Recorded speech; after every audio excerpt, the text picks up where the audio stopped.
በዓለማችን በጣም በብዙ ሺህ የሚቆጠሩ ሰዎች ለስኳር በሽታ እየተጋለጡ ነው እና ብዙ ሰው የማያውቀው እውነታ ግን ይህንን በሽታ የመጀመሪያ ስቴጅ ላይ ያለ መቀልበስ ይቻላል።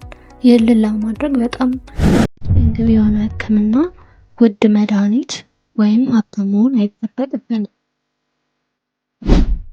እነዚህም ቀላል 3 ነገሮችን በማድረግ ራሳችንን ከቅድመ ስኳር በሽታ ወይም ፕሪ ዳያቤቲስ መከላከል እንችላለን። ቅድመ የስኳር በሽታ ወይም ፕሪ ዳያቤቲክ ማለት በደማችን ውስጥ የስኳር መጠን ከመደበኛው መጠን በላይ ከፍ ያለ ሲሆን ማለት ነው። ነገር ግን የስኳር በሽታ ብለን ዲፋይን የምናደርግበት ሬንጅ ቁጥር ውስጥ አልደረሰም እና በዚህ የቅድመ ስኳር በሽታ ጊዜ ምንም የህመም ስሜት አይሰማንም።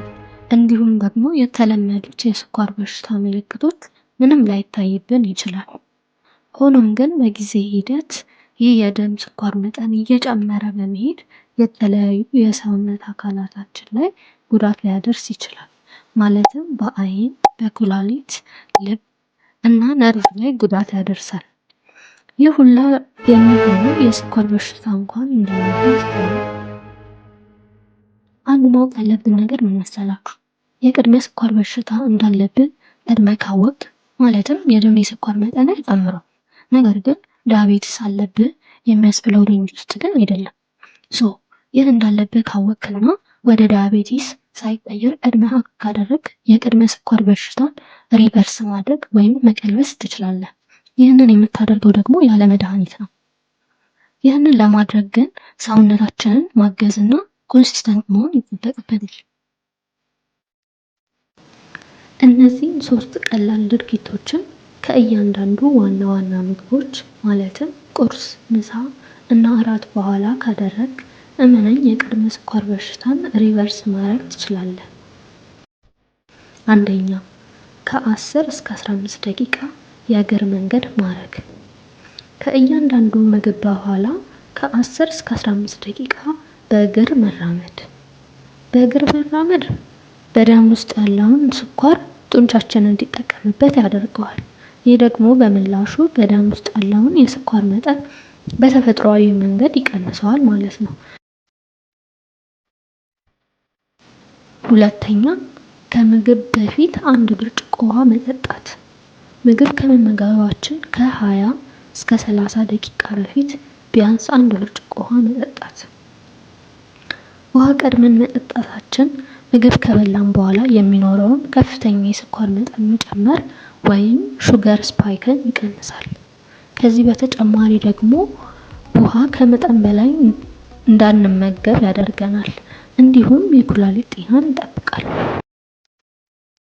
ሶስተኛው ደግሞ ከምንመገበው ምግብ ጋር ይያያዛል። የተመጣጠነ ምግብን እንመገብ። ይህም ማለት ስኳርና ካርቦሃይድሬት የበዛበት ምግብ ማለትም እንደ ፓስታ፣ መኮሮኒ፣ ነጭ ዳቦን አለመመገብ።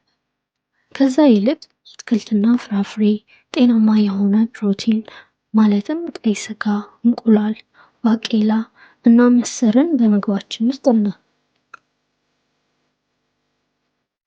እነዚህ ድርጊቶች በጣም ቀላል ይመስላሉ፣ ነገር ግን በቀን 3 ኮንሲስተንትሊ ካደረግናቸው የስኳርና የኢንሱሊን መጠንን ያስተካክላሉ። የስኳር በሽታ በአንድ ጀንበር የሚከሰት አይደለም።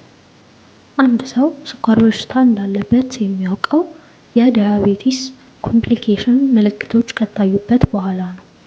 እነዚህ ኮምፕሊኬሽኖች ደግሞ የሚፈጠሩት የስኳር መጠናችን ከጨመረ ከ10 እስከ 15 ዓመታት በኋላ ነው። ስለዚህ እኛ ቀድመን ቼክአፕ ካደረግን እና የቅድመ ስኳር በሽታ እንዳለብን ካወቅን ራሱ እነዚህ ኮምፕሊኬሽኖች ከመፈጠራቸው በፊት ቀድመን መከላከል እንችላለን ማለት ነው። በአንዴ 3ቱንም ነገሮች መጀመር ሊከብድ ይችላል። ስለዚህ ቴክ 1 ስቴፕ አት ኤ ታይም። የዛሬው ቪዲዮ ይህንን ይመስላል።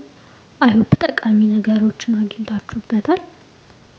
እስቲ ለመጨረሻ ጊዜ የደም የስኳር መጠናችሁን ቼክ ያደረጋችሁት መቼ ነበር? ኮሜንት ሴክሽን ላይ አሳውቁ። ቴንክ ዩ ፎር ዋቺንግ። በሌላ ቪዲዮ እንገናኛለን።